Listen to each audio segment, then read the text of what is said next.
Gente, no episódio de hoje, eu vou estar conversando com a doutora Stasha Gominak. Eu tenho certeza que você vai ser acrescentado. Ela é neurologista com formação pela Universidade Médica de School em Harvard e atuou no Vale do Silício, na Califórnia. Agora, de volta ao Texas, ela age e atua como coach do sono. Ela tem uma visão fascinante sobre a influência da vitamina D no ciclo do sono. Vai falar sobre saúde intestinal, falar sobre receptores, vai falar sobre microflora.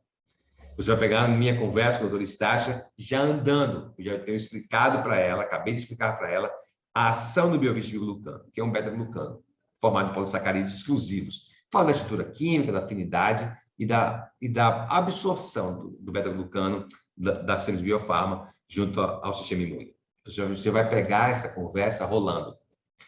Ei, 2022 está começando. E o meu desejo é acrescentar você que está acompanhando esse canal mais e mais. A você, profissional de saúde, leigo, que já está inscrito no meu canal, muito obrigado. A você que está me chegando agora, está me conhecendo, quero dizer a você, meu nome é Silva, meu objetivo aqui é servir.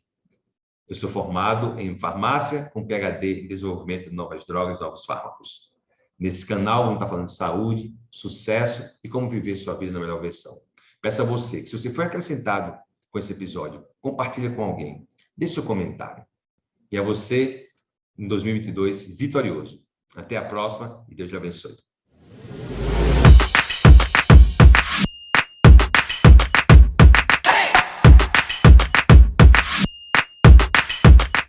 Against drugs, I use drugs. If I weren't for Mirapex, I wouldn't be here. But I think we would have more complete success. So it's not that I'm against trying other things as well, because I finished out Right Sleep and I still have some things I'm dissatisfied with. So now I'm very interested in the other things that might, like I have a couple of people who've gone all the way through Right Sleep and have inflammatory bowel disease, and that stuff is good, but their eczema is still bad. And now I'm still trying to figure out what are the next steps after this, that they haven't tried, and this would be really cool for them. Yeah, definitely. We do have a push, like a focus on gastrointestinal health as well. So I have a part of my team visits and promotes our products focusing on GI professionals, right? So we have diverticulitis, use obviously irritable bowel syndrome. We have great results with like 3 days, very, very tangible results. So because they act readily on the lumen, on the gut area, because the lumen is so inflamed. There's so much cytokine there that anything that hits here is not being absorbed. Your metabolism is compromised. Your bile movement is compromised. And whatever hits here, it's questionable if it's being absorbed or not, right? So when you modulate, you improving, including when you modulate the immune system, the lumen area improves the absorption, and you reduce the insulin resistance because of this. So it's very interesting. Okay, take me through one more time. It's a beta-glucan. From Saccharomyces cerevisiae. Okay, so that sounds like a yeast, right? Okay, so it's a yeast product. Right. That's made by that species of yeast. Right. And it makes a beta-glucan. That's correct. Beta-glucan. Yeah, go ahead. And then what breaks the beta? You said something breaks the beta-glucan. Macrophages. They are readily recognized by the innate immune system. And then it makes a polysaccharide. Right. And that polysaccharide is taken in by the macrophage. It is taken in by the macrophages. Yes. And what's the setting on the bacteria in the gut? Because if it's a yeast, do the bacteria use this? Is there any effect on the bacteria? Has that ever been studied? That's a very good question. I cannot recollect reading the influence of the yeast presence on the bacteria population. I know that beta-glucans are present, not 1316, right? Because when you have the glycose, you have 6 carbons, right? So the beta-glucan that I have, it is the carbons 1 and 3, and then you have ramifications on the carbon 6. It's 1316. Oat has also beta-glucans, but it's not 1316. It's 1315 or 1314. It's a completely different, chemically speaking, right, molecule. The primary structure, the secondary, and obviously the tertiary structure is completely different. I mean, the chemistry is different, but it is beta-glucan because it is composed of polar saccharides, right? Okay. And it is recognized as it reduces the dyslipidemia of the patient because it functions as a gel-like, as a net-like in the lumen. And now also is known that some of the bacteria gets this the oat, the fiber of the oat, and use it to ferment and use as a prebiotic. So the oat, this is I think it's fairly well established as a prebiotic. And many people think because we also have a beta-glucan, it is a prebiotic that as a food for the bacteria, right? But it's not really. It acts as, because at the end of the day, I do have some particle matter, right, from cell matter from my yeast, right? I mean, I don't have a 100% purity on my beta-glucan. So you have particles of cells there. But this is very different from the oat. So the oat, to your point, it works feeding the gut because it helps the gut to ferment. And you're talking about like oatmeal, like eating oatmeal. Correct. Okay, good. Correct. Okay, just so I'm clear. Yeah. Hey, you're somebody who would really like this Slominski material that I just stepped into by accident. This is a guy who's been studying a different enzyme because you understand three-dimensional drug, chemical, receptor stuff more than most. This guy Slominski has just done some amazing stuff in the last 15 years about D. We should get to that at the end. I'll talk a little bit about it and then I'll send you some articles. It's amazing. And the importance of it is, the importance is that D isn't one chemical. So they keep saying there's one active chemical. That is wrong. There are a myriad of active chemicals and several, and for instance, this one CYP enzyme that everybody talks about and says D25OH becomes 125OH, and that's what we measure. We know everything. We're really smart. That enzyme is only one of many enzymes. There's another enzyme that's CYP11A1 that's used by the body that's famous because it takes cholesterol to pregnenolone and makes all of our other adrenal and sex hormones. That CYP11A1, I never memorize these because it just seems like too overwhelming, but this particular enzyme is in the skin and takes the D that we make and makes an array of other Ds. It makes 20OH, it makes 1720OH, it makes 31720. And this guy has taken that, measured those forms in the blood. They're not just in the skin, they're in the blood. And he's then shown that they have different effects on other receptors. And he's shown that there's another D receptor that's called the aryl hydrocarbon receptor that is heavily involved in inflammation. So that name obviously is not like aryl hydrocarbon receptor, like why the hell do we have that? It was named by a detoxification method where aryl hydrocarbon, but this other receptor is a D receptor. There are multiple receptors, there are multiple forms. The importance of that is these people are throwing around D like we know what we're doing, and we don't have a damn clue. We have a little tiny bit of information, and then we're just giving it to people, and we're telling them to stay out of the sun.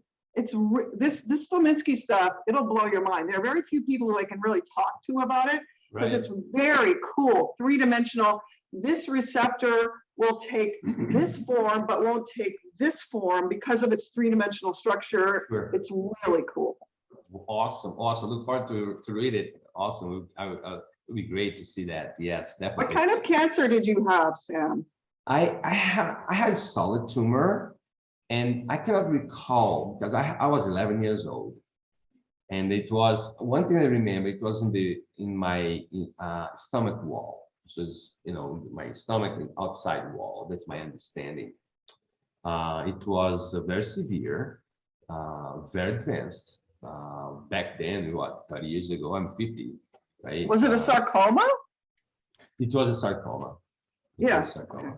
Yeah, you're very lucky to have lived through that. That's for sure. Yes. I consider the hand of God, and it was revolutionary because as a kid I played scientist. I had we catch a rat, I open and dissect it. I had the bugs collection. I collected bug in my backyard. There's all that, right? And then I had cancer.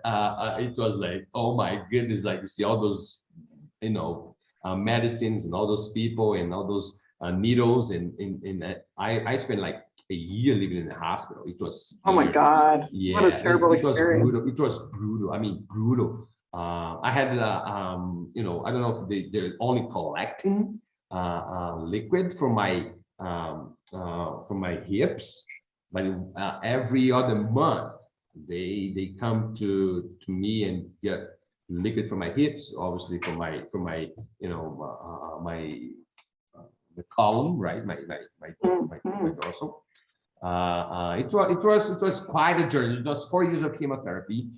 It was brutal. It was brutal. And now that and then after that, I was there, and I said, I really want to relieve some pain. And through this product, I'm so blessed. That's really exciting and very inspiring. Yeah, to hear the physicians, and because one thing is you hear from the patients, right? It's one by one. Excuse me.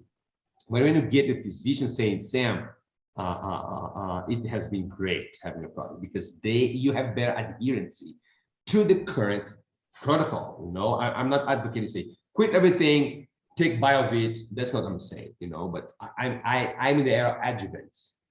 This is a co-adjuvant therapy.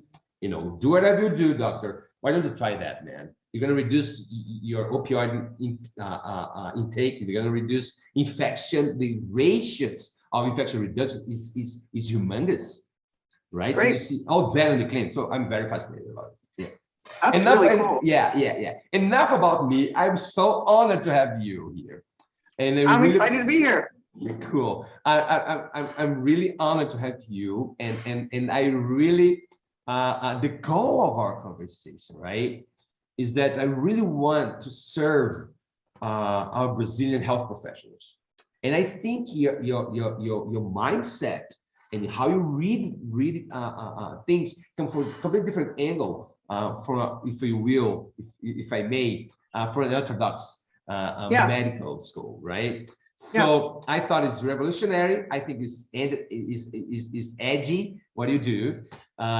So I think it would be great for physicians, nutritionists, and any other health professionals that I may come across and share your material. So thank you very much. My pleasure. Desperate, and you have to have enough experience to know none of the sleeping pills work. The CPAP is the only thing. So it's a combination of both. I'm fascinated by biochemistry, just like you are. I mean, it's just what really turns me on. But that just means I apply that thought process to what my patients are experiencing and then go, well, how could that happen? Right. When we think about, sleeping disorders, we think about melatonin and biotin and obviously all the vitamin D. This is a very I should say, very sympathetic kind of supplements to this field, right? And also have the sleeping aid drugs, right? And then you have something even more natural. So how you start your practice using the drugs? Is this correct, doctor? I really started it. Okay, so first I was doing this in headache patients. So I've got 50% of my practice in headache patients.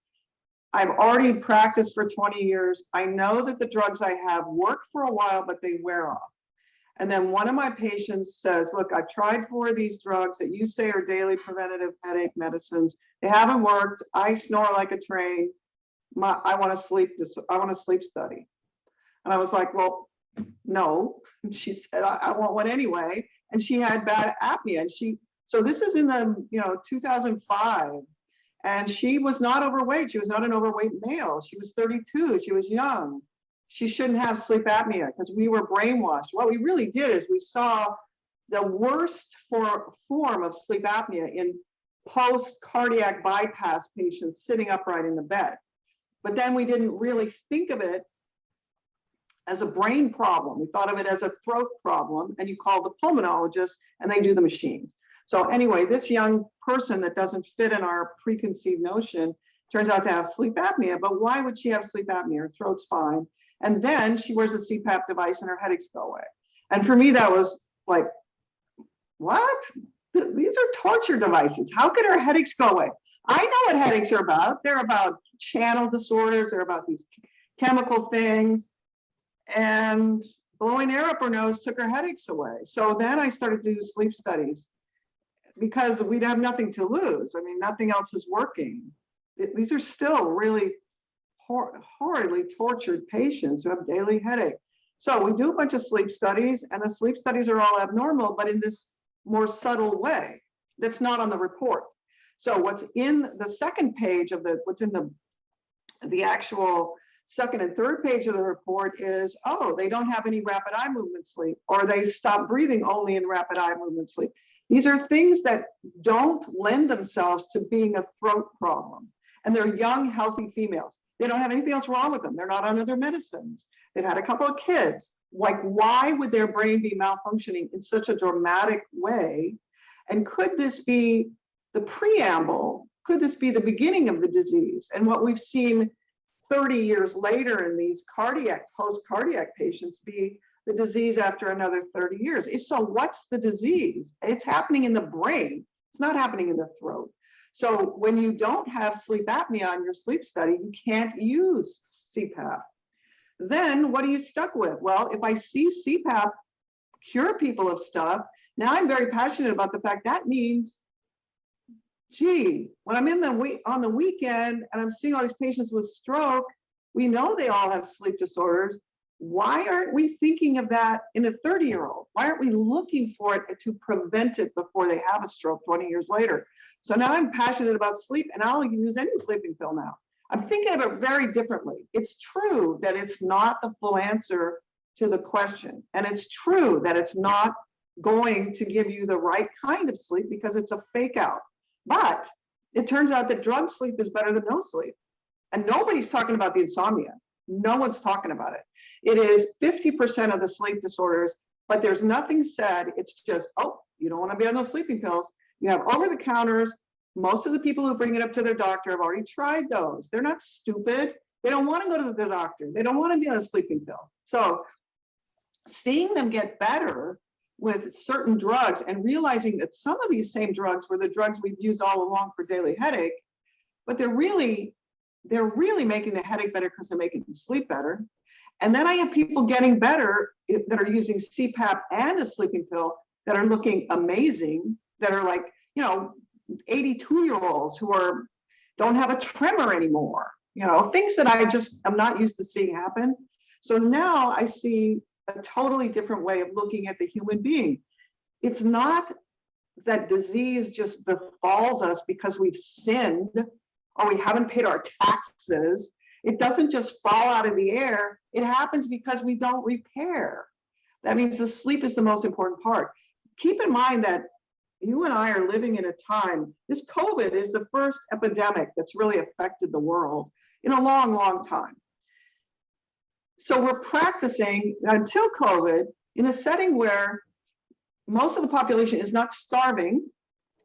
They may or may not have great nutrition, but they're not starving to death. They aren't dying because of scarlet fever, measles. They are dying of things that are really chronic disease. we've made up a whole set of stories about why they have it. They don't exercise. It's all about you don't do it right. But what if there's something else in the background? Did you want to ask something? No, I'm just writing down. Okay, so I'm thinking of it in a totally different way because I have people who are coming and saying, I've done keto, I've done paleo. Let me tell you about this diet stuff. They're very smart. They exercise. They're into heavy exercise and they still can't sleep. So it's not like I have some idea about what to do. I don't. I'm like sitting there stupidly saying, I don't know what to do. And then we try the sleeping pills. A pivotal change was I'm starting to see these sleep results as meaning that the leg kicking that many people have is the opposite, like two sides of a record. The leg kicking is moving too much. The apnea is getting too paralyzed. So my pulmonologist says to me, oh, your patients have REM-related apnea because we get the most paralyzed of all in REM sleep. And I got kind of freaked out by that. We get paralyzed? Like, that's creepy. And why don't we die? There's a huge implication from that. If every animal gets paralyzed in these phases of deep sleep, that means there has to be a 500 million year old process of engineering that allowed us to get paralyzed, but not stop breathing and die. That was already thought out. That system would never have worked if you didn't think it out. Because in REM sleep, this is the part that gets paralyzed, where we breathe through. If we don't know why, but it kind of implies that all moving parts have to stop moving in order to be repaired. That means this is an extraordinarily old engineering system that has worked perfectly for 500 million years in millions of different kinds of animals. Our brainstem is the same as the dinosaur. When you think of it that way, then all of a sudden, the next point is, well, we don't have to understand how it works. That's damn complicated. We just have to understand why it went bad in humans around the globe at the same time. It's an emerging epidemic. So that's point number one. The second one is, once you get on this paralysis bandwagon, there are a set of studies. So for the first time, I started thinking about these cells in the sleep switches as a single cell, where it's firing at a certain firing rate. So that's the stuff that you and I get turned on by. Wow, a firing rate, okay? They have a like hair-like electrode in the single dopamine pacemaker cell in the brainstem. And then they drop neurotransmitters on it. And they go, ooh, here's a little epinephrine, firing rate goes up. Here's a little ooh, firing rate goes down. And what they're publishing in a single cell, like, who would even think to do this? It's so peculiar, but it is exactly what's happening in my patients. Their firing rate of these paralysis cells are wobbling.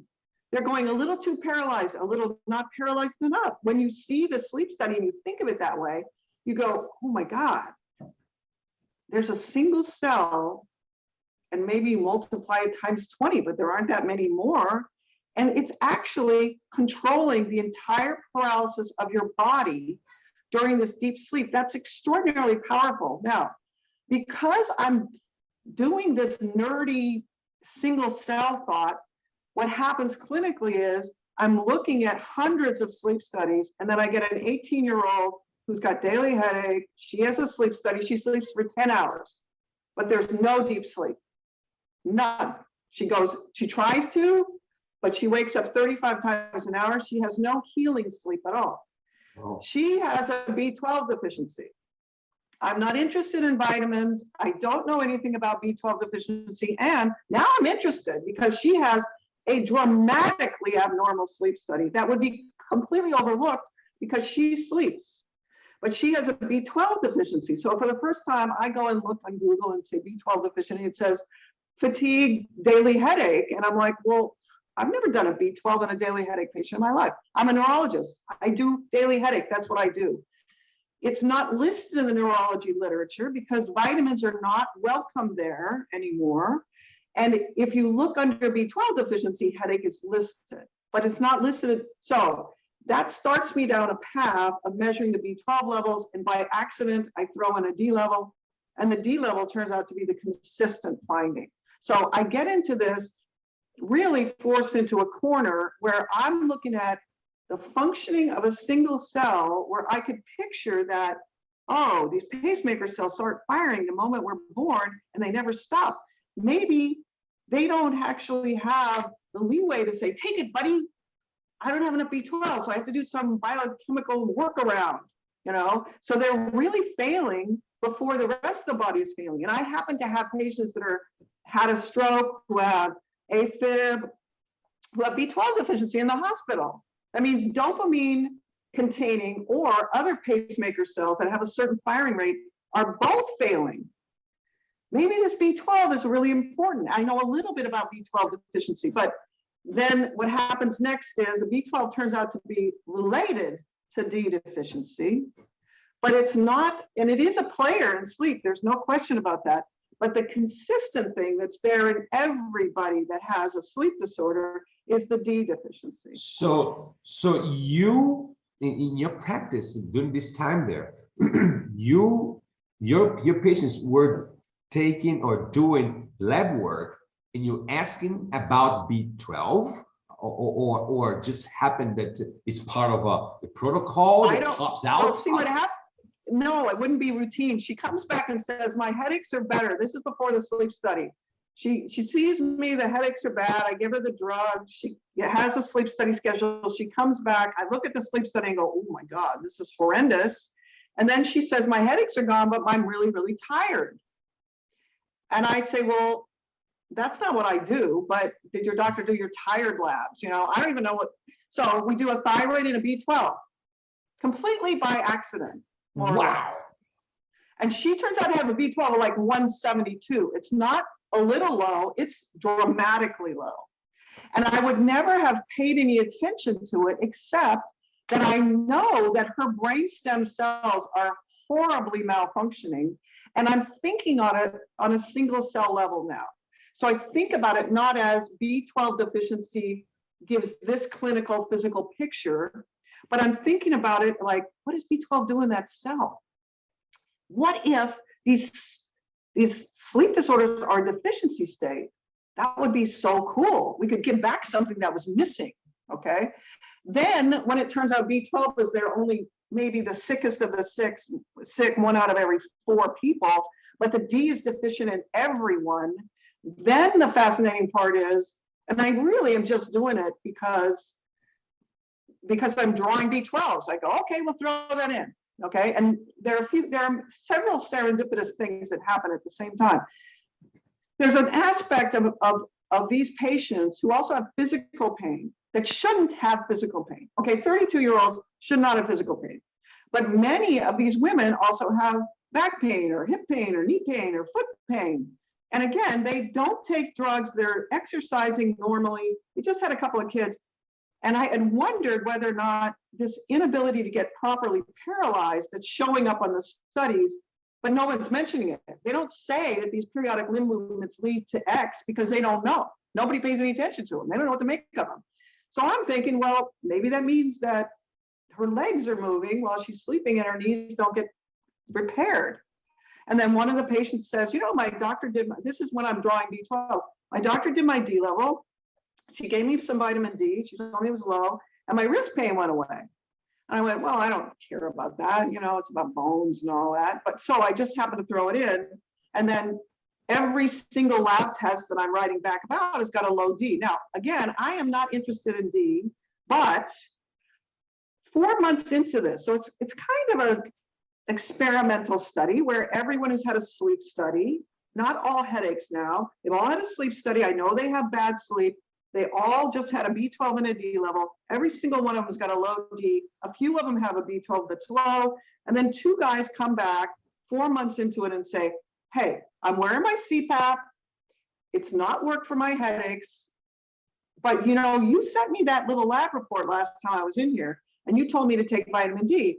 And I started doing that. And in about 3 weeks, my sleep got better and my headaches went away. I had 2 guys tell me that same thing in 1 week.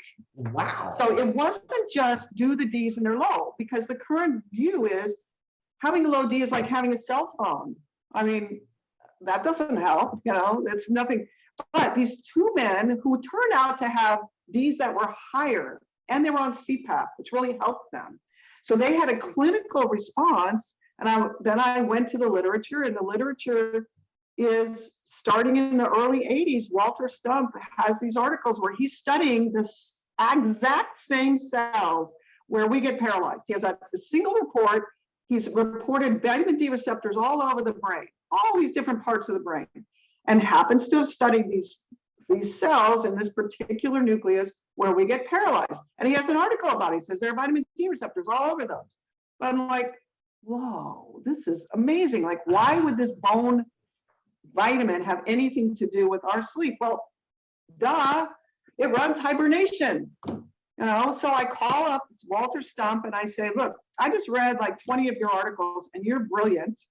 And you have put this whole picture together in 1982 and no one has said anything about D and sleep. And because when I put those two into the search engine, nothing comes up. This is in 2009. But I put in vitamin D in the brain and I get his articles, okay? And I say, oh, Walter, you seem to be very knowledgeable. Has anybody written about this in sleep? And he says, no, but that makes perfect sense. It should be linked to sleep because this is what runs hibernation. You either migrate or you hibernate. Those are the two options. You live in the far north or far south, that's what you have to do to get through the winter. And he had already put together a beautiful assessment of how this is a skin hormone that interacts with other hormones. There are skin hormones, there are adrenal hormones, there are sex hormones, and they're all there to do certain things, to govern certain behaviors. So one, D limits your ability to get pregnant because you really don't want to get pregnant when there's no food. Duh, he's already put this all together. He has 300 articles about seasonal affective disorder, about infertility, about all sorts of things that he's already written all of it in the 80s and 90s. He's already written all down. Now, the mystery in the background is this makes perfect sense.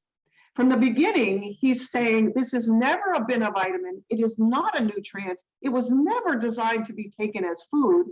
It was a mistake since the beginning. We have to think of it in a different way. And none of his colleagues would listen to what he said. And that was mind-boggling to me, because if I'm looking at when his first articles come out, his first article is out of a very respectable big D lab in the late 1979. That means I was starting medical school. If I had been trained that this was an endocrine hormone that affects all of these other processes, starting in the 1980s, everything would have been different. But the irony is there isn't a D deficiency then. This clinical emergence of many things is starting in about 1982. So sleep apnea, fibromyalgia, irritable bowel syndrome, fatty liver. It turns out, I just had another lecture. This guy says the first publication about non-alcoholic fatty liver was published in 1983. ADD, autism, all the things that we've seen on the rise since the early 80s, which actually coincided with our move indoors, not just D, but our move indoors, okay? So D is heavily related to UVB and our time outdoors, but there are other parts of the wavelengths that we lost. So there's this weird timing issue. He puts this whole picture together at a time when there's no clinical relevance per se. And then 40 years later, the D experts they still don't get it. It's really bizarre. There are still people who have worked in D for 30 years, who are really smart and really knowledgeable, who still say things like, well, not a single animal on this planet makes D2. We all make D3. But why don't we just give you D2? And why don't we give you 100,000 IUs of D2 when you come in for COVID, even though that is not something that you could ever find on this planet in that sort of a dose? And if no animal makes D2, why on earth would you ever give D2? Okay, that is from the 1940s. So there's this very odd parallel of dogma that has come up since the 1940s that has remained. The idea that it's a vitamin, that it's a fat-soluble vitamin, so fat people need more, that's completely wrong.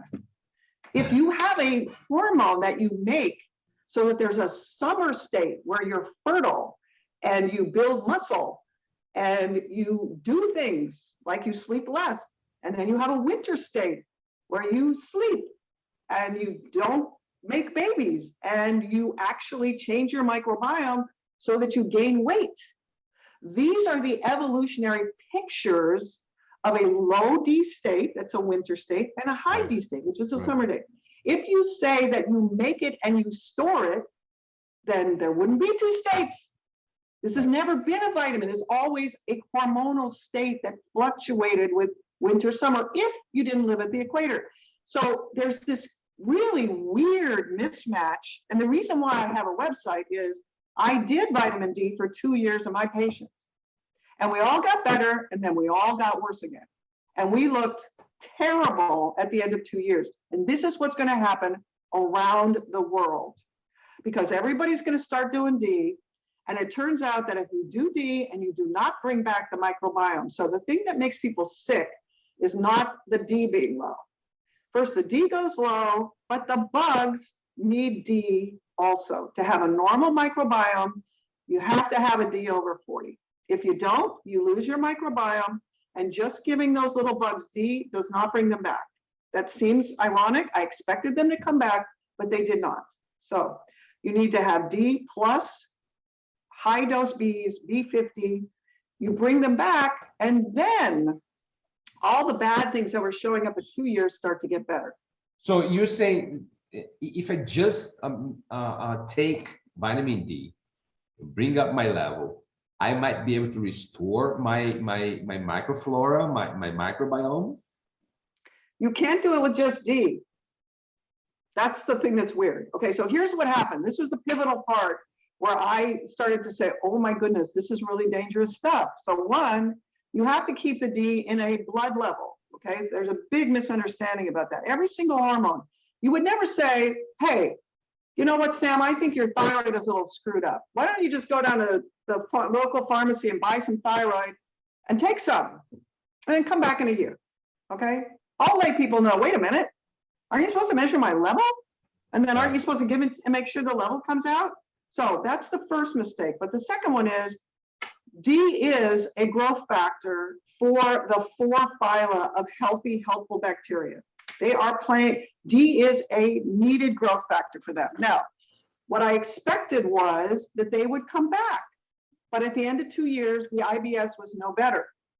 That means lots of things had gotten better. The brain got a little bit better, sleep got better. But at the end of 2 years, we started to have other bad things. Generalized arthritic pain. I had some peculiar butt pain that was there for no apparent reason, not related to injury. So D by itself does other things. It does create an environment that is pro-growth. It's a trophic hormone. It makes repairs happen, which is great.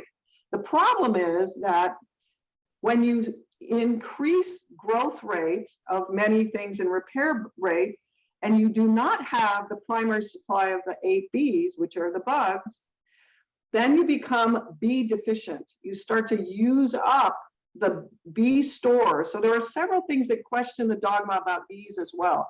We were told that you can never hurt anyone with bees because we pee them out. That's a lie. That we don't have stores of bees. We absolutely do. And when you deplete them, because the primary, and the third fallacy is that it comes from the food. It doesn't. The bees all are an 8-pack. If you've ever thought about this, it took me 10 years before this occurred to me. Why do we have vitamin A and then 8 things called B? That doesn't make any sense. You find one thing and you call it something, you go B, and then you go C, D, E. No. 8 things called B because they were all discovered in a yeast bacterial mixture that was sitting on the counter, and it was fermenting, and you were going to use it to make bread and beer. Well, they happened to grab that and use it, put some agar in it, throw it in a petri dish. They were using that mixture to grow bacteria. Not because they were smart at the time, but probably because Pasteur had that sitting around and they used it. And then they started to notice all sorts of weird things like, hey, here's this white fuzzy stuff. And now, the doctors are actually interested in the the microbiology now, and they're looking at it under the microscope, and they say, oh, here's this little clear area around this guy, and this yellow one, it comes up to that, but it doesn't grow into it. Oh, are they making a chemical that's an antibiotic that kills their competitors? Yeah. So the second thing is they start to figure out, oh, there must be growth factors. All of these 8Bs are all reported as bacterial growth factors in the 1920 through 1940s. They're published as growth factors, and then somebody has the cool idea, well, I wonder if humans have growth factors too. But somebody must have known in the background, because then somehow they named all 8 of them. They actually all came out of that Petri dish. They came out of a yeast bacterial mixture where the yeast is supplying D2. This is why I'm so interested in what that yeast is doing. The yeast supplies D2. The bacteria like the D2. They don't care between D2 and D3. But the bacteria are now a community that are making riboflavin. This guy makes riboflavin, this guy makes thiamine, and they trade. So there are a symbiotic foursome of phyla who are selected for out of the air and the water because they all like D2. So this becomes then a mixture of yeast bacteria that we've used to make beer and bread. And it really is the model, and that's what we use to do the science behind bees. That's why there are 8 bees. They all come from these 4 phyla. Now, in the background, we have said that the bees come from food, but they don't. And we can go through the history of that. They really come from our bacteria. Now, if that's true, all the articles that I'm reading, when I start to wonder why it is that the IBS is not better, started because I'm desperate. I have this weird butt pain. My patients are there with more pain, and they go, hey, you know, I came into you because I had daily headache. Now all my joints ache and I'm going to the rheumatologist. What's up? And I'm like, I don't know. That's not my field. I'm a neurologist. But because I'm doing something weird, I kind of feel responsible for that. Okay. I've been giving these higher doses of D, and I'm thinking maybe if that was in California, it's different. Is it? This was in Texas. This is in Texas in the last 15 years. Okay. And my patients were kind enough to come back and say, hey, I'm worse. You know, that's a big step because a lot of people just leave. Okay. Yeah. One of my patients walks in the door when I'm desperate and they're desperate with a book about pantothenic acid, which is a vitamin. It's a B vitamin. It would not be something I would ever be interested in. She brings it to me because she thinks, oh, you're going to be interested in this. Now, people are bringing me essential oils and crystals and all this other crap, okay? And I'm not interested, but this book talks about the fact that this pantothenic acid, B5, is something that improves pain, and I've got pain, my patients have pain, and it improves sleep, because all of our sleep is getting bad again, too. I have a D of 65, which has worked beautifully for me for 2 years. Now my sleep is all screwed up, and all my patients, that means D is not the only factor, and it's looking like something else has happened. It's gone deficient in the background. And 2 of my patients have burning in their hands and feet. This is very distinctive because I've been practicing for 30 years. Burning in the hands and feet just doesn't walk in the door very often. It's like once every 10 years. It's very unusual. And most of the time, the go-to is B12 because it usually helps, but they're already on B12. So it has this B vitamin ring to it. Neither one of these patients have anything else wrong with them. They don't have diabetes. The only thing that they have in common is they've both been taking D for 2 years with me. They both have daily headache. They both are presenting within a month of each other. They're doing D for 2 years, and then they get this thing. So she brings me this booklet. I happen to read it. I'm like, oh my God, this is interesting. Sleep gets better, pain gets better. And then I read the references. The references for this book are from a very small lab. It's kind of creepy. It's attached to the Iowa State Prison. And these scientists are doing these icky things that would be illegal in another 10 years. They're taking muscle biopsies. They're force feeding convicts with this creepy food stuff where they block B5. So these experiments were not repeated, but the experiments show that if you block B5 within 2 weeks, you get a gait disorder, you can't sleep, your belly hurts, and you get burning in the hands and feet. So they have several things. Yeah. So it's small. It would never have been past the evidence-based medicine qualifications of today, but we got people walking into my office who have bad sleep and burning in their hands and feet that are new onset. So none of this would have happened. I'm not a scientist. I love biochemistry, but I'm in clinical practice, okay? The reason why we're doing it is we're all desperate. We're all sleeping poorly and we don't have good answers. So that starts us off a path of trying this pantothenic acid stuff. And I'm reading the articles that are now like 2011, 2013 about, this is happening in about 2012. So I'm reading the review articles about B vitamins, and all the review articles say the same thing. Riboflavin has a colonic bacteria source and a food source. Thiamine, colonic bacteria source, food source. Every single B comes from the poop and from the food. I'm like, well, why don't they just say? And then I start thinking, well, I know they still have IBS. What if all the Bs have gone low because we've asked for more Bs? The Bs are really the building blocks. Every single biochemical pathway has a B in it somewhere.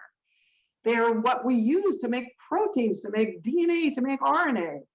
What if I made them deficient because they didn't have the normal source? And they all have screwed up bellies. That's kind of a consistent finding. Maybe a third of them have clinical IBS.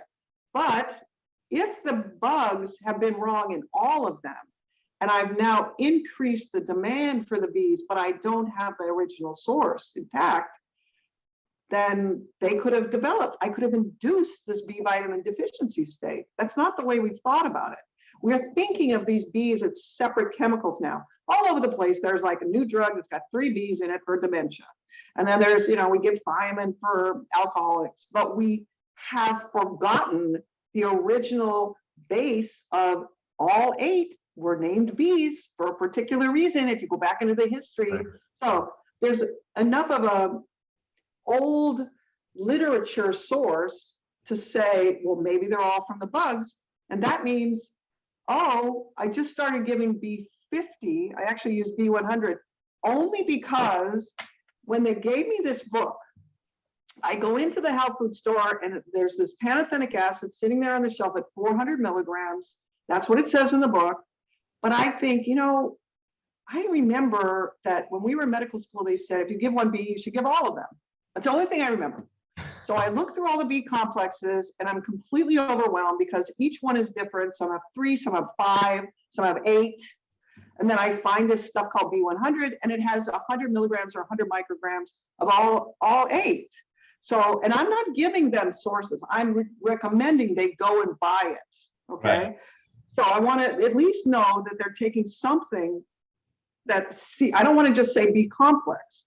So I put about 30 people, 40 people in a week on a recommendation of 400 milligrams of pantothenic acid if their sleep was bad and they had pain. Okay, so this is the same group. What they have in common is they have a bad sleep disorder. They've been taking D for 2 years. Now they're failing again. They either have pain or sleep disorder or both. I give them 400 milligrams of pantothenic acid and B100, and I take it.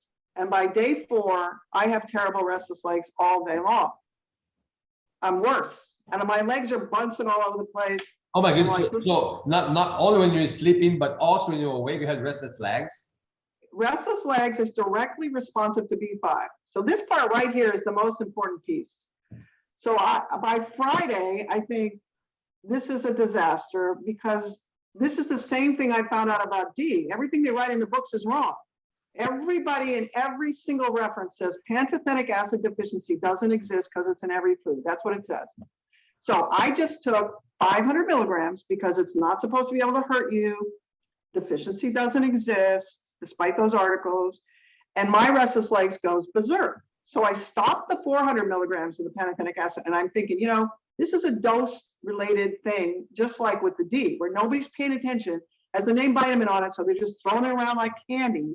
So I stopped the 400 milligrams. I'm now on 100 milligrams in B100, and my pain goes away in a day. My restless, I'm not kidding you. My butt pain goes away in a day, and I'm like, whoa, this is the weirdest thing ever. And my restless 400 to 100. Yes, I was on 500 total between the 400 and the 100 and the B100. Okay, so then I have to sit there and wait for the people to come back, usually in a like 2-month or 3-month follow-up. And there's about 30 out of the 40 that come back with the panthetic acid and they say, were you trying to kill me? This stuff made me so agitated. I couldn't sleep and I stopped it after 2 days. And some of them fired me and they were pissed, okay? That is not any literature about that. And I'm like, I'm sorry, you know, there isn't any literature. And then a few of them come back and say, you know what? This stuff nearly killed me, but I stopped it after 2 days and I just continued the B100 and my pain went away in 2 days. And I was like, whoa, that's what happened to me. What do you think that means? Because I was like, this is bizarre, okay? Yeah. This stuff, okay, so. Moment. Okay, so for 30 years, I'm using drugs, okay? You're into pharmacology. This is something that's innocently sitting on the shelf that in the right circumstance makes 30 people use the same phrasing. Revved up, too agitated, couldn't sleep, insomnia, only took it for 2 days, okay? That means there's something physiologically happening in response to this B5. Now, one, why is it sitting there innocently on the shelf at 400 milligrams? Why is it given to by this woman who has rheumatoid arthritis to all these people and they all say, oh, I get so much better? What's the difference between someone who is taking 400 milligrams who has rheumatoid arthritis and my population? There's one big difference. My population's been on D for 2 years. That means there's a synergistic effect that D, and wow. Here's the answer. This takes years, okay? D, remember when I told you that Walter wrote these books about there's a receptor in the paralysis cells. There's actually a single article in the 1980s that shows that when it hits that receptor, so all hormones have a receptor in the nucleus, that when it hits that receptor, it de-represses or it manifests the expression of certain proteins. There's always a protein that it makes, okay? That's how it has its effect. What it makes is choline acetyltransferase. It makes the final enzyme that makes acetylcholine. That is an article that's been sitting there quietly since the 80s. Now, it turns out that B5, that is famous for making cortisol, B5 is the pivotal part of making coenzyme A. Coenzyme A in the adrenal helps to make cortisol. But when I see people say they're agitated and revved up and can't sleep, I'm a neurologist. It's not cortisol, okay? There's something else. It's making something else in the brain. So within the next 1.5 to 2 years, I'm not that quick on the uptake. I actually put in, what about coenzyme A in the brain? And what it makes in the brain is, oh, it makes acetylcholine. So it turns out when the final enzyme, the choline acetyltransferase, is looking for its 2 other pieces, it's looking for choline and coenzyme A, that's the acetyl group donor, and it makes acetylcholine. That means my patients have spent 2 years making more and more and more of these stores of choline acetyltransferase. And when I add this B5 that apparently it's not supposed to, like if this is in every food and it is determining the amount of acetylcholine we make minute to minute, that's bizarre. There's no way it can be in the food.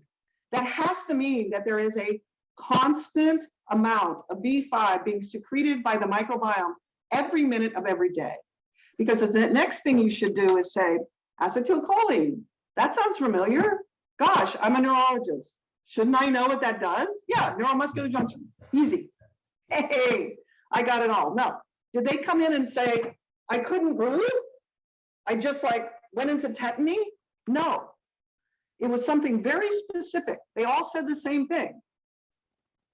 And that implies that something happened in a neurotransmitter. This is acting like a drug. The B5 went right into the brain and seemed to push the equation. You know, we don't think about vitamins being able to do that. This is really mind-boggling. So, and I've been doing this for 10 years now, and it runs our nervous system in many ways, okay? So the next piece is, well, what does acetylcholine do in the brain? Well, it turns out it allows us to focus. It is acetylcholine at the nicotinic receptors runs our ability to focus. That means ADHD is directly related to an acetylcholine deficiency state. What else does it do? Oh, acetylcholine is a pivotal neurotransmitter in our ability to get paralyzed during the night and our ability to transition between sleep stages. Oh, wow. So, in summary, this is behind many or all of most of the things that we've seen happening over the last 40 years. And then, like about a year ago, somebody sends me a reference that's about the acetylcholine anti-inflammatory pathway. So in the midst of this, there's all this pain of different kinds, okay? Sure. I just don't picture it as all being related to being paralyzed in sleep. Some of it's about that, but these general inflammatory diseases, they're moving when we move these bees, but I don't have a good link between them. Cortisol is a player, clearly, but no, there's another pathway. This is phenomenal. The tendency to use these electronic devices. So they now have a stimulator of the vagus that they used originally to treat epilepsy, uncontrolled epilepsy. So they started doing this about 20 years ago. They're stimulating the vagus nerve. And what they find is when they stimulate the vagus nerve, they see these other changes that don't look like they're happening in the brain. And there's a link between the vagus. It goes directly to the spleen. The spleen then releases T cells. Those T cells secrete choline acetyltransferase. They secrete the final enzyme. It's not being used as a neurotransmitter here. It's being used as an anti-inflammatory hormone. So they secrete choline acetyltransferase, and then that starts to go through your tissues, soft tissues. It's out all over the place in our body, and it looks for choline and beef coenzyme A. So there's a parallel pathway that's about inflammation. So it's been acting up because of this acetylcholine deficiency as well. This combination explains so many of the weirdo things that I see happen in my patients, okay? So on the one hand, there's the kind of pain that comes with this burning, okay? There were 2 outlier groups. Out of those 40 people, 30 of them come in and yell at me. But there are 2 groups that are really happy. The 2 ladies with the burning immediately get better 2 days later, okay? That doesn't necessarily mean it's only B5, because I've given them B100, okay? And they're also on B12. So it means that the bees are active in the cells that do temperature and burning. This is a very specific, and it's a central nervous system thing. It is not happening at the hands and feet. It is in the spinal cord or in the brain. That based on multiple other, there are people who present with just around the mouth, people who present in stripes of burning, okay? These are central nervous system disorders that are specifically and more, because of their cell type, this is my theory, because of their cell type, they're a little more sensitive to B deficiencies than other cell types, okay? But that's one of the presentations that responded beautifully. That means burning is usually a B5 deficiency state. And the second group was a couple of guys that looked like they were going to develop Parkinson's disease. They didn't have Parkinson's yet. They just had a little tremor, looked a little slow. They had Parkinsonism. They were on CPAP, and they come back and they've been taking 400 milligrams of B5 for the last 6 months. And I said, oh my God, didn't this make you have insomnia? Nope. It didn't make you agitated? Nope. I'm like, whoa. And how do you look really good? How are you sleeping? Oh, great. They take it for 6 months, the same thing that made everyone else agitated. And they're sleeping better and their tremor is gone. Wow. Now, yeah. 400. So in the background, there are now articles that show if you can recognize people who will develop Parkinson's and you do imaging procedures of their brain, and what we had first was, if you look at the people who presented at age 85 with Parkinson's and you happen to have a sleep study from them 20 years before, when they're in their 60s, they all have sleep disorders, but they don't by the time they're 85. It changes. So they have sleep disorders when they're 65. It turns out that they have an acetylcholine deficiency state in certain parts of the brain, so that Parkinson's, at least in some, not in all, is first an acetylcholine deficiency state that then slowly over time becomes a dopamine deficiency state, which is also why many of the symptoms like tremor, especially head tremor, torso tremor, some of the gait disorders are not helped by dopamine.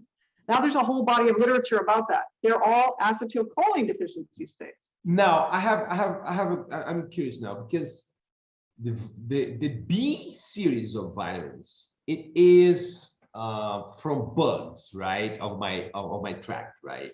Now, Yes. if I'm supplementing, will I discourage the bugs to manufacture? Am I competing with them? Yes, very good question, because here's what happens. So one, remember that I had been roundly beat up by my patients for how they felt when they were taking too much, okay? And now I'm like, uh-oh, what if I'm right? Because I'm thinking, well, what do those bugs want? How come they're so picky? How come they didn't come back with D, okay? They should have been happy.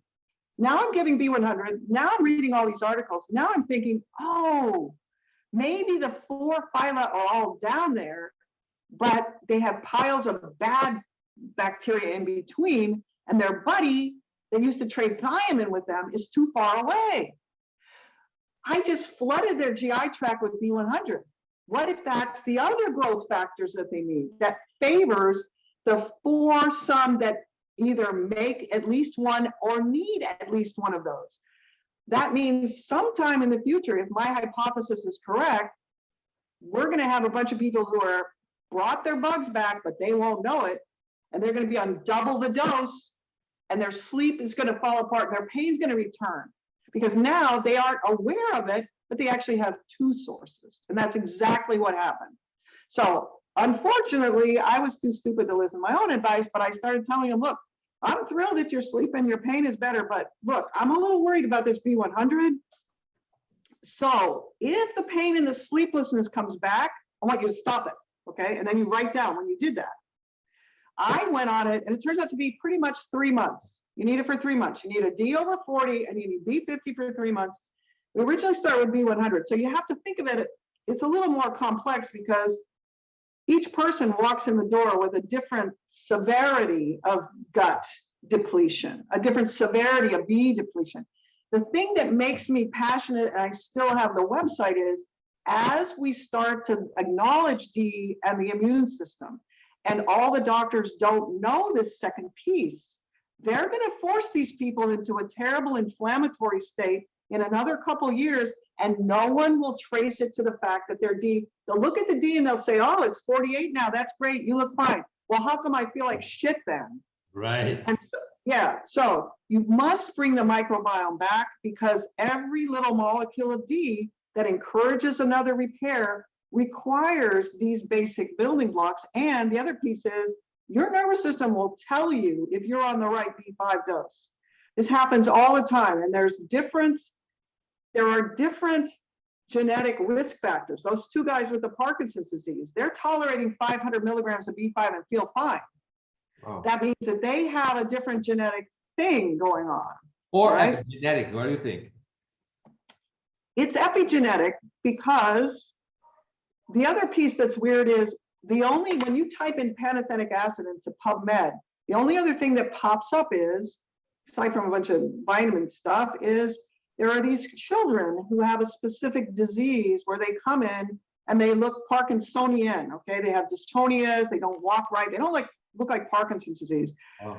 But they have a genetic problem taking B5 to coenzyme A. They have a specific enzymatic defect that's called panthetic acid kinase mutation. The thing that's interesting about those kids is it's taken them 10 years to manifest that. They don't manifest it at the first year of life. And they all have relatives who have Parkinson's disease at the regular time. So great grandpa, who has exactly the same mutation, got Parkinson's at 85 years old. Grandpa got Parkinson's at 65. Dad got a dystonia at 40. That means there's 2 processes. There's the gene that you inherited, and then you lose your microbiome, and then the disease process starts, okay? And there's actually something that's even weirder than that, which is it appears that D is famous for making you express proteins that are pro-repair and growth, okay? There's this other weird thing that happens. So I'm telling you, you bring back the microbiome and everything will be okay, but it's not.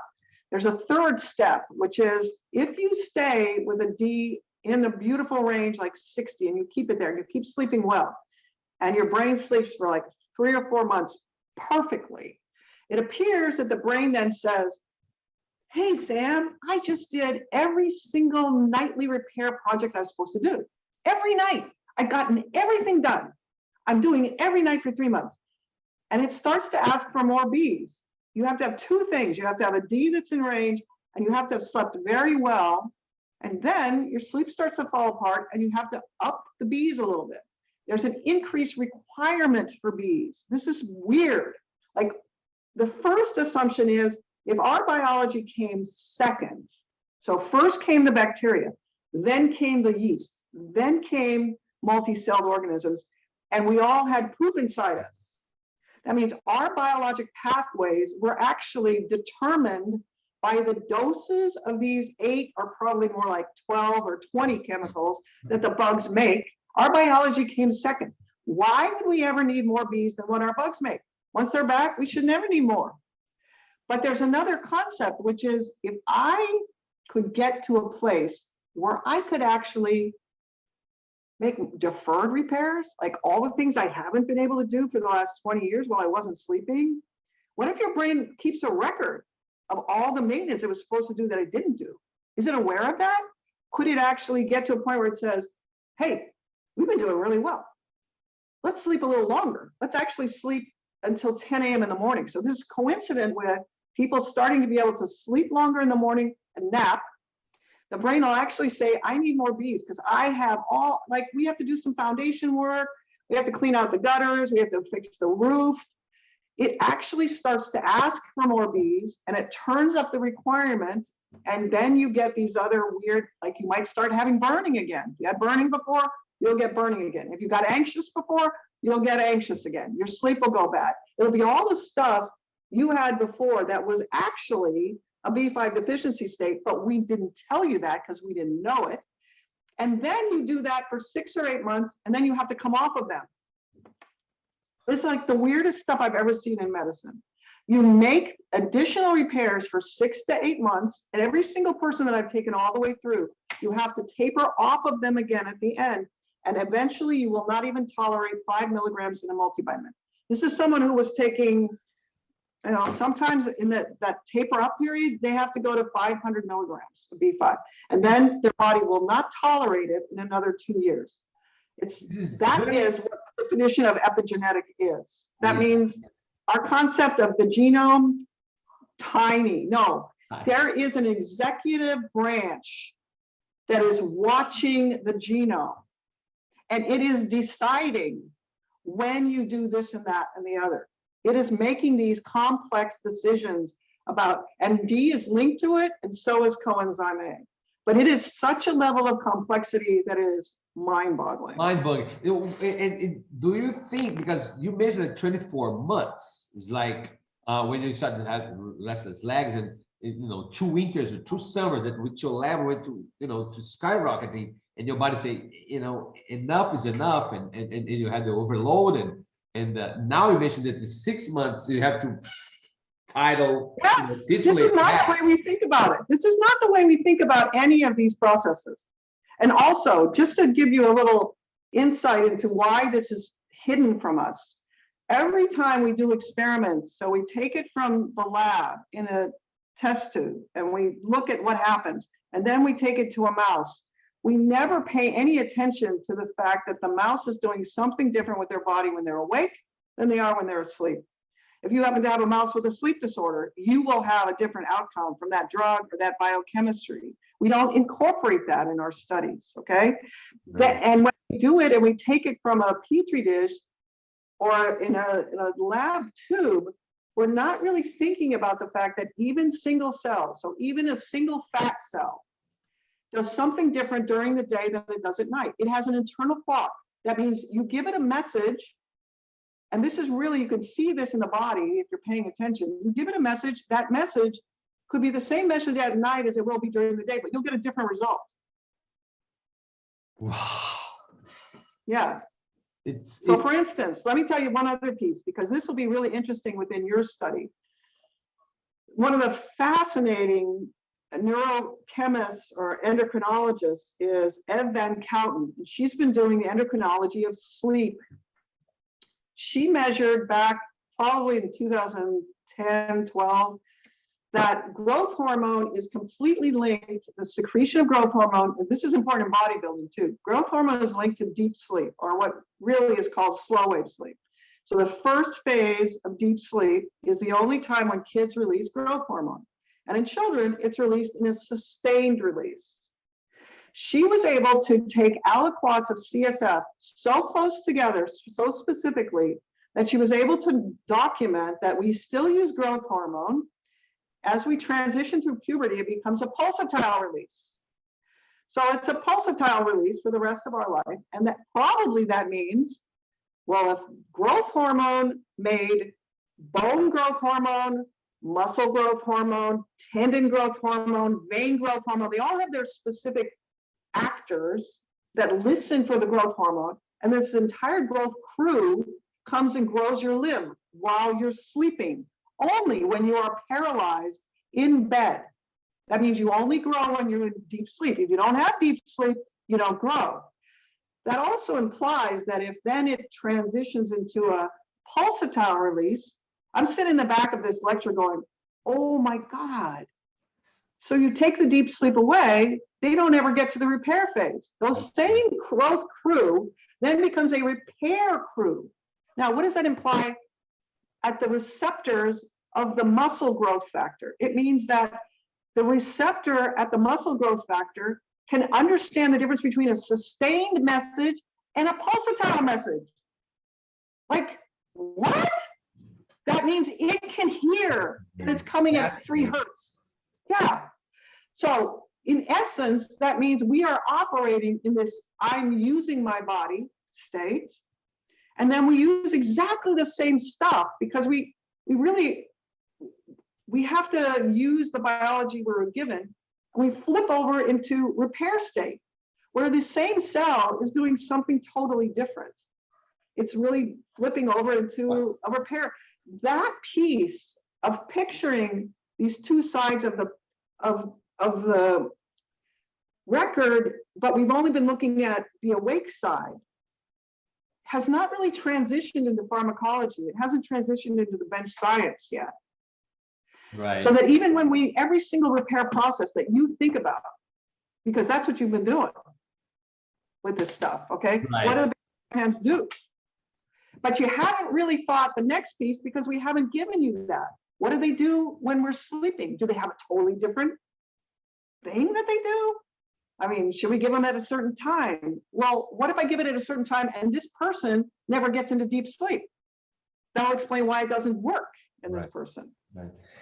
And you know, I work really close with oncologists and oncology patients, right? And I'm a cancer survivor patient, right? So what I'm thinking is, you know, so whatever we do along those years, right? We are either, you know, feeding, encouraging our bugs, right, our microflora or microbiome, or we might be destroying, right, through dieting or through antibiotics, right, or chemotherapy itself, right? So, and I was reading this about 30%, at least 30%. Some drugs can be up to half, 40+% of the cancer patient treatment. You know, patient that goes under chemotherapy, they develop some kind of you know, tract, you know, gastrointestinal tract inflammatory process, right? We're talking about 50%, obviously, right? Because we are disseminating, we are just depleting, I don't know how much percent of this population of this microorganism, right? So my question is, and you know, I've been struggling with sleep for a while, right? And I'm thinking about, you know, now that I came across of your material and reading about it, like, wow, I maybe I just destroyed my bugs, you know, since I was 12 years old, you know, and 4 years of chemotherapy, it was like, you know, catastrophic, you know, to my gut, right? And I'm thinking about, and besides that, right, this is a very clear class of patients, right, or populations, chemotherapy survivor patients. But also, we as society, we've been pushing our kids to wake up earlier and homework late, and then homeschool and have homeschool to do, schoolwork to do, and then sports, and then violin class and judo and swimming and in more class and soccer, and what are we? Does this bother our gut community, our microbiome? What do you have any findings on that? Yeah, I have lots of ideas about that. The first is it's helpful to concentrate on a population that existed that we all saw between 1945 and 1985. And I happen to be born in that time. And during that time, we got a lot of antibiotics. They were new on the, we were just throwing about antibiotics like crazy. It was in a setting where the immunizations were basically successful. That's another really important thing to think about, because we started with immunizations like smallpox back in the late 1800s, and then we got into other immunizations, and generally they were life-saving. But we also had a population that were mostly living outdoors. They didn't live inside. They were farming. It wasn't what they ate, it was that they were required to be outside to grow food and then eat it, okay? We actually have 40 years in there where we used antibiotics a lot, but we didn't get IBS. IBS didn't really show up until the 80s, okay? That to me means, one, remember how I mentioned that the bugs actually made the antibiotics? Right. We stole them. We didn't make them up. We're not that smart. If you look at this in a different way, what it really means is the reason why people didn't get sick, the major illnesses of the farming communities in the US were, once the tractors came, were farming accidents to kids, and things like scarlet fever, things that we actually got immunizations for. So as long as they're not starving to death, they actually were pretty healthy. That implies that what really happens when we get our microbiome back is that the viruses, fungi, and bacteria all make antibiotics, anti-life. They make so the fungus makes things that kill other fungus. The viruses make things that kill other viruses. They're like a big cloud that surrounds us and keeps us healthy. They're inside our nose, they're in our butt, they're in our eyes. They are covering us. And it was actually a population. We are a moving population, like Pigpen and Charles Schultz's, where this big cloud of stuff is around us. That creates an environment where these other bugs can't come in. Okay, it's the same for the GI tract, where Clostridium is something. C. diff is something that makes people sick. But C. diff is a normal part of the population as long as there are other populations that keep them intact and doing well and just playing a small role. So it's kind of wrong to give the bugs a bad reputation. They have really important roles that they play, and they actually were what kept us healthy. That means that you can still take antibiotics. It's not going to hurt you. Your bugs will still grow back. Really what they need is a little starter group that comes usually from the appendix, but you want the healthy foursome. As long as you keep your D over 40, your bugs will never desert you, okay? Now, does that mean you'll never have a GI tract complaint again? No, that's not what it means, because there's a nervous system that runs the GI tract. That nervous system that runs the GI tract is the same nervous system, the autonomic nervous system, that affects the vagus, that affects the sleep, and the acetylcholine that you get right or don't get right runs what your belly is saying to you. Is it cramping? Is it moving out? Do you stop emptying your stomach so you get reflux again? So when you're doing this right sleep program, all those things tend to come back at the 6-month mark if you've had them before. So and then your other questions, which are about our children. It is my belief that we can prevent these diseases so much more easily in children than we can treat them, okay? When I'm talking about you and I having 20 years of deferred repair and trying to get that to happen, that takes really heavy duty supervision, paying attention to what you're doing. It's complicated. But if we instead say every single child needs to be born to a mom who has a D over 40, because her D actually is passed to the child. And surprisingly, it turns out that the D that's passed to the child in the breast milk is D. It's plain D. It's not the D25OH. Now, nobody's paying any attention to that, but it's clearly shown in the literature. The only thing that your kid needs to establish a normal microbiome is a D over 40. And it turns out that if your mom's D is in the 60s, that kid's D, just with breast milk, not with any supplement, will go into the 40s, and that kid will sleep through the night. That means if you start off the population with this idea that D is important. Now, if we continue to have this lifestyle, which I now watch how much I'm outside, and even though I'm like crazy about saying you need to be outside, even if you're not making D in the winter, you still need to be outside. I'm probably out of maybe an hour. I mean, there's just nothing, I'm not tilling the soil, you know? So our lifestyles will still continue to be indoor for most of us.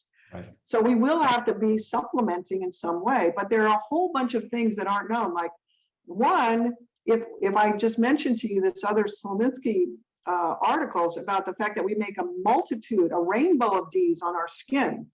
Most animals get their D from licking their skin. If it's true that we make a rainbow of them, we're only giving one when we're taking the supplement. We're not outdoors making more, and we're not licking our skin.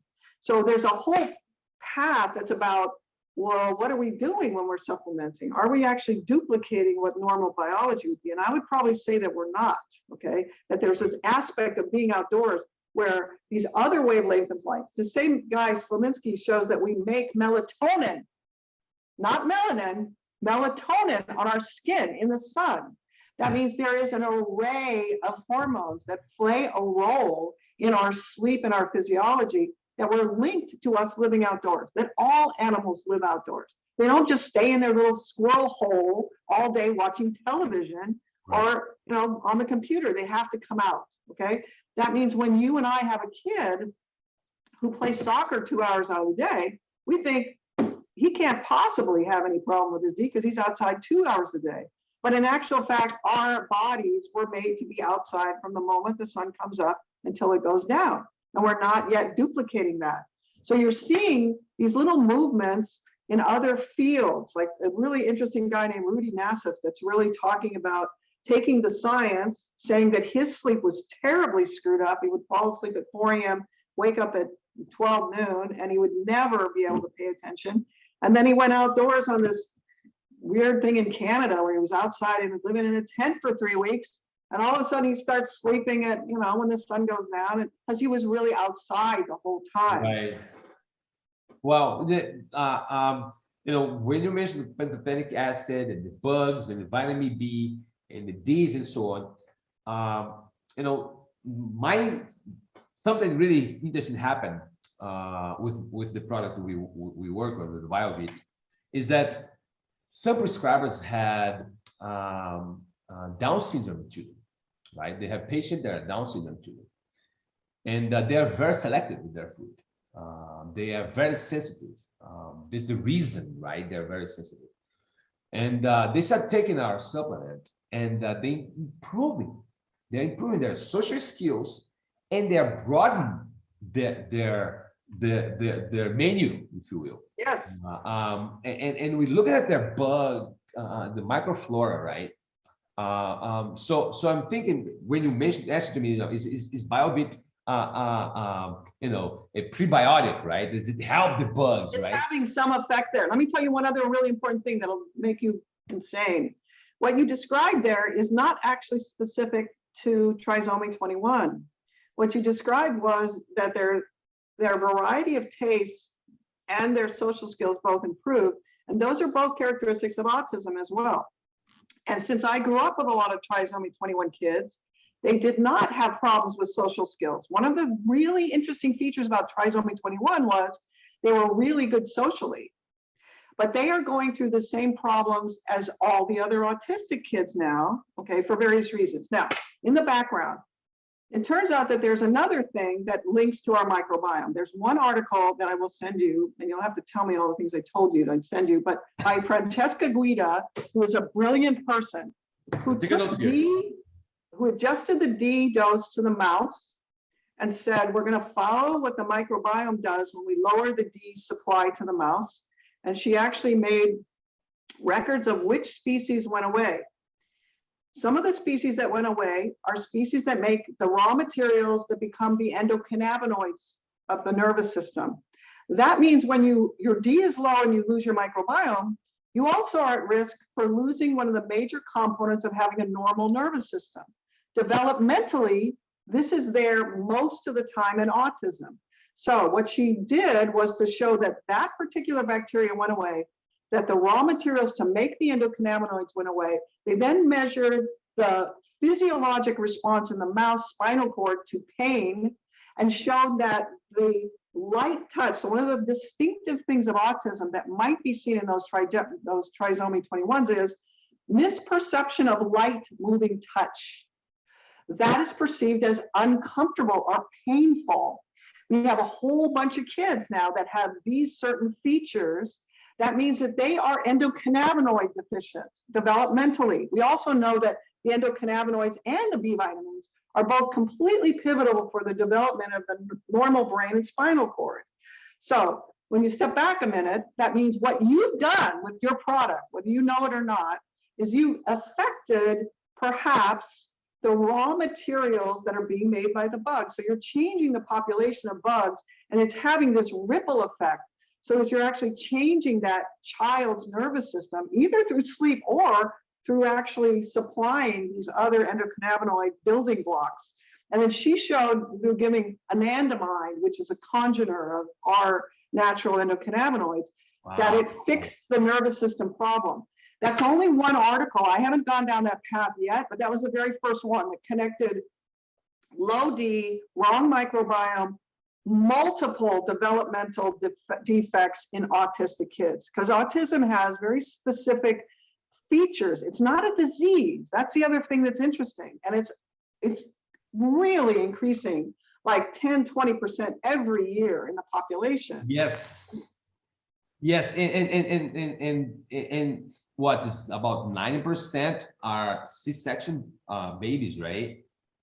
So the C-section comes about, maybe not always, but the C-section has been pointed to, but ultimately, even if you have a C-section baby, all you have to do is get your D level up, get your kids' D level up, and then if you decide, let me parenthetically say that on my website, I have a set of videos for fertility and for the first year with your baby. So if you want to do this program to get pregnant, because low D is a direct inhibitor of ovulation.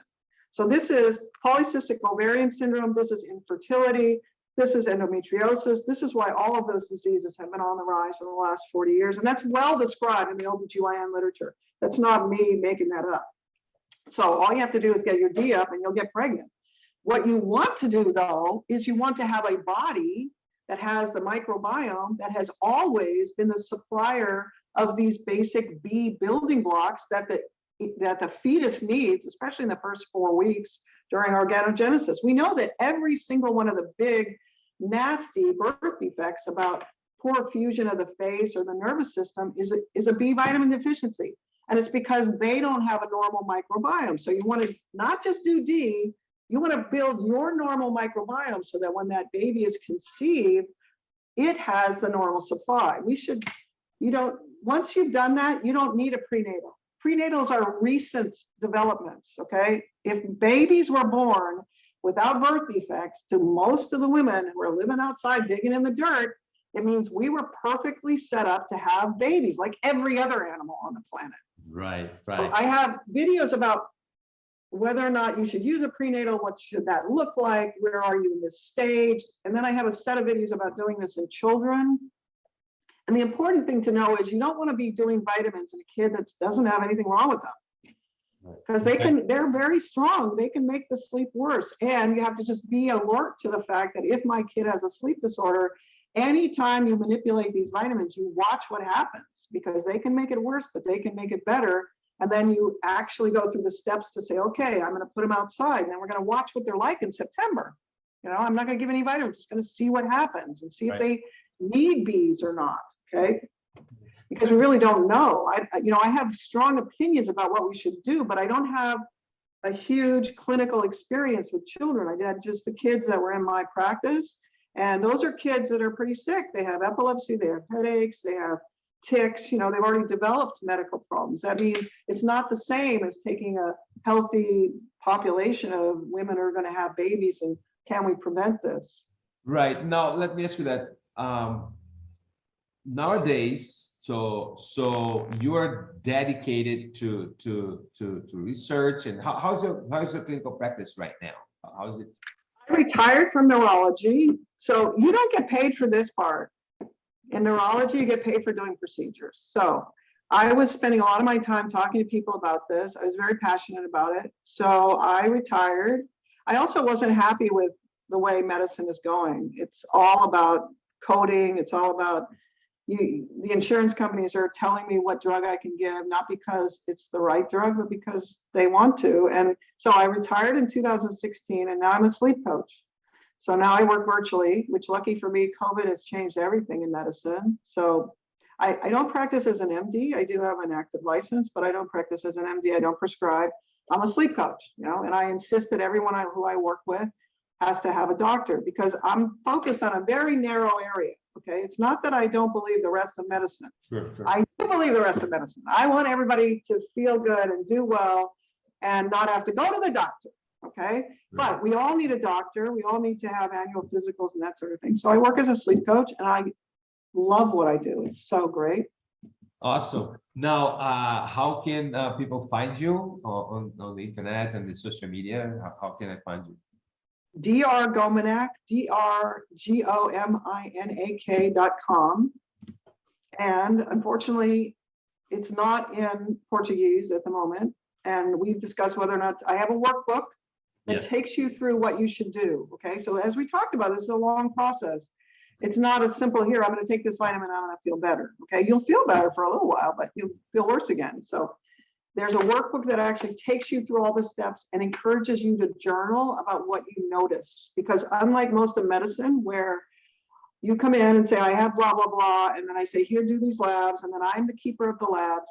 In this program, you have to be able to connect how you feel to what you've just done, because that's the only voice. Your body is telling you stuff, but you have to listen to it and then connect the two, and then learn how to dial these things up and down and use them. And they're kind of creepy in that they're like drugs. You get the dose just right, feels great. And the other thing that's really, so I'm just going to get on a tangent, but the other thing that's important about it is you have to see that as a long-term commitment to valuing your sleep. That what I'm doing in my life has to be contributing to better sleep, or I have to change it. And as you finish the right sleep program in a year and a half or 2 years, you're still going to have other things that will affect it. Sure. Your diet, your exercise, all the things that everybody talks about now still do have effect on sleep. But if you have a pretty bad sleep disorder, you've already tried them all and they didn't work. And this might be one of the fundamental pieces that needs to be repaired. And then you'll see when you eat, what your microbiome is doing, that you can actually make changes in your sleep that you can now notice. Right. Now, we're getting close to finish our talk, our interview. I really appreciate your time. I look forward to see the manuscript. I want to definitely contribute in the let's have a Portuguese version of your workbook. Have that available for the Brazilian public. I think it's fascinating. All the connections you have suggested, find it, and speculated some of them. With behavior, CNS, in the gut and the microbiome. Now, in your practice, do you do a microbiome test and analysis of the feces? No. It's not that I'm not knowledgeable in that. Sure. I really feel like it's pretty simple. And that was because I like the way you said that these are hypotheses, because really what I'm doing is making suggestions based on clinical experience over time. I really haven't found that it's necessary. So and it really speaks to part of the way that each clinician approaches the world. This took me a while is dependent on their own body. Like, I was healthy for most of my life and I didn't do special stuff. And I just want to be able to eat and drink and party and not have to worry about it. You know, that's my attitude. Why should I have to do that? I don't want to go to the doctor. I don't want to take those medicines. You know, that's true. I've been a doctor my whole life, but so I have not been sick. And then I picture that as the baseline of how humans were put together, that you should be able to do just fine without really spending a whole lot of time thinking about it. And that was also true with most of the people who were in school with me, you know, and the people who were doing sleep studies in the 1960s and 70s at Stanford were in high school with me. Okay, I was just down the bay. I would have gone to Stanford. That means if we could do sleep studies then and nobody had a sleep disorder, then that means within my lifetime, things have been going pretty well without really talking about paleo or whatever. So these trends of trying to fix us only show up if there's something wrong with you. Like, if there's nothing wrong with you, you're not going to spend your time thinking about paleo unless you're, you know, trying to be a high performing athlete, and then you might try to perfect things. But to me, that means if every other animal out there is not going for supplements and not worrying about paleo, they're just eating whatever the hell tastes good to them. Right. And their microbiome is doing fine. It can't be that complicated. It really is as simple as, oh, you were self-assembling. That's weird. I mean, we're self-assembling. That's miraculous.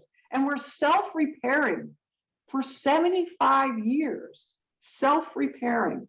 That means in the background, it's not that I want to negate what you're doing, because once the population has fallen apart, even if the path to arrive there is actually the same path in everyone, each person then develops their own set of diseases. And then we can manipulate those once we get this foundation piece put back together. So the reason why I don't do poop samples is it doesn't really interest me.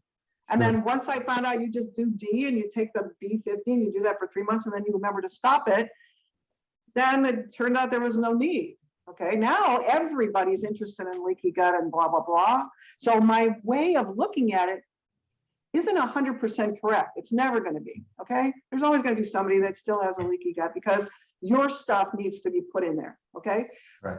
But there is a basic fundamental concept of evolutionarily normal before humans started to poke around and take single cells out and try to simplify things. There was a natural way we just popped out. And I have clients or patients who had 15 babies and nothing went wrong. And they felt great and they smile about that.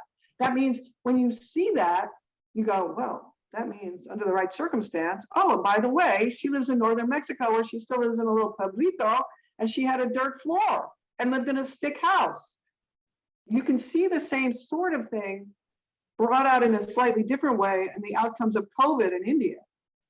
So if you're a really high functioning, very intelligent, high level university degree, or you work in Hyderabad inside, you have a really crappy outcome from COVID compared to the dirt farmers who are still digging around, almost kind of starving to death out in the bush. The outcome from being exposed, it's not the virus that's the problem. It's the human that it falls on. Yeah, the way we believe in is really has been, you mentioned about antibiotic, right? It is something that we've been exposed to loads and loads of antibiotics for the last 40 years, 60 years, right?